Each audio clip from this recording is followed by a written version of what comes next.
بسم الله الرحمن الرحيم. زيزو والتجديد للزمالك. لك ان تتخيل ان في لاعب ما اسمه احمد السيد ويزو هو اسمه ويزو كده. ما هو المبلغ اللي هيجدد بيه ده مش هيبقى زيزو، هيبقى ويزو. لان لو زيزو هيبقى صغير، هيبقى مبلغ على قده، انما ويزو ده هيبقى مبلغ كبير. احمد السيد ويزو عايز يجدد بكام؟ المفروض يعني المتداول او اللي الناس بتسمعه ب 80 مليون جنيه في السنه. ليه؟ ليه؟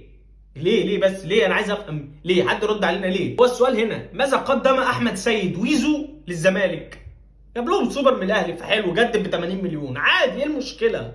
لاعب يجدد ب 80 مليون، لاعب بيجدد ب 80. طب انت لو اشتريته ب 80 مليون ممكن افهمها، يعني ممكن استوعبها، لو انت بتجيبه من نادي لنادي تمام اوكي، انما انت هتجدد له موسم ب 80 مليون؟ ليه؟ عمل ايه طيب؟